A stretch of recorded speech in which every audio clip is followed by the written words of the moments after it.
see poetry in my paintings. I see only science.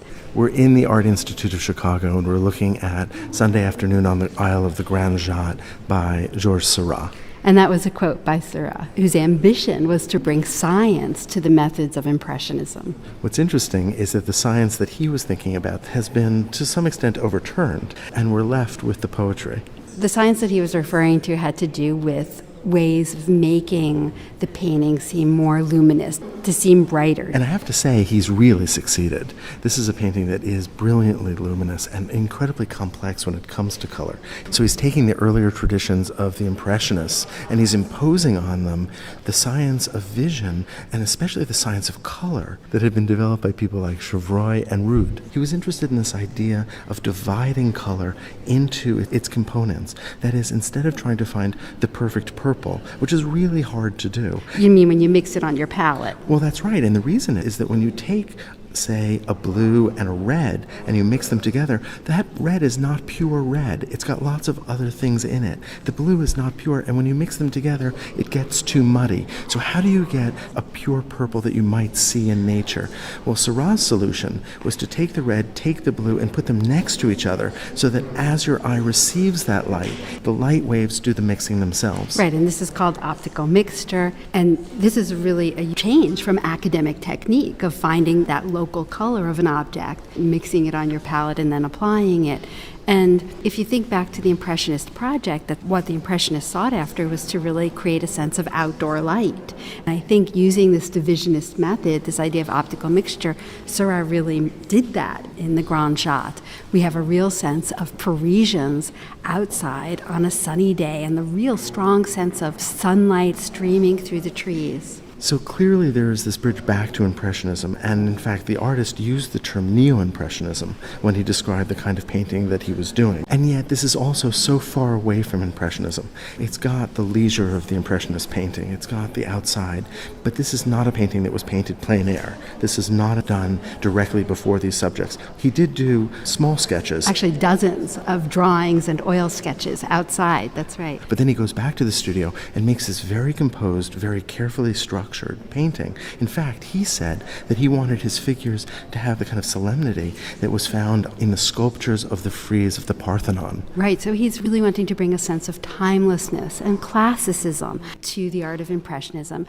and also, as you said, a sense of thoughtfulness, of composing, of not doing something spontaneous. The figures are remarkably structured within this space, and the space itself is also remarkably organized. And there's much more of an illusion of space than we would ever get in an Impressionist painting. Well, almost going back to the classical tradition of landscape painting, of Claude or of Poussin, you have alternating shadow and light, which steps us back slowly into space. And we also have a receding diagonal line that creates an illusion of space.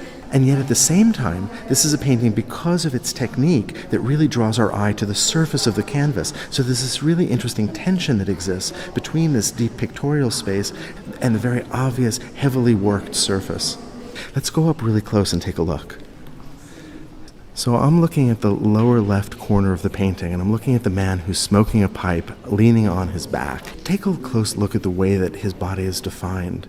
You can see some of the earlier painting. I see blues, I see reds, and I see yellows, all fairly long strokes, but then I also see, painted over that, little points of color, of pinks and of blues as well, that Seurat actually added a bit later. And you can see that, especially in the shadows and the highlights at the top and the bottom, where Seurat, in a sense, creates a kind of volume. And as we're looking at all of these different brushstrokes that are layered one on the other, I'm also noticing how the figure has really clear contours, which is something that we don't see in Impressionism. So we have a sense of line here and a form defined by line, and even modeling, so the figure really seems three-dimensional. So we know that we're in the northwest of Paris, in a place that was frequented by the middle and upper classes for leisure. We know that the other side of the river was frequented more by working class figures. And so there's this question of what Seurat is saying about class and Paris in the 19th century. And here, art historians really disagree. And it's in part because there's a lot of ambiguity. The ambiguity of class was an issue of his moment, of his time. Class was enormously important, and it had always been in French society absolutely clear. But the cities had a way now of mixing classes, and this was a modern phenomenon. There was a way that clothing and fashion now blurred class distinctions that were more clear before. One of the things that Seurat is doing is he's confounding the expectations of a typical viewer in the end of the 19th century. So where someone would expect to see a narrative, a pretty story that was easily readable between the figures, a sense of sentiment or emotion. Seurat's not giving us that. We have figures who don't talk to each other, don't interact. We don't have a sense of a clear narrative. It just doesn't do what 19th century viewers wanted paintings to do. And so this painting was a challenge not only for that typical viewer that you spoke of, but for the art community as well. When this painting was first exhibited in 1886, it caused a real stir, and artists divided into camps supporting it or detracting from it. Well, it was so different than anything anyone was doing. I mean, it exploded what the most advanced art of the time was. At that point, in 1884 to 1886, the most advanced art was an impressionist technique of open brushwork, open contours, paintings painted on site, outside, en plein air, with a sense of spontaneity, capturing outdoor light.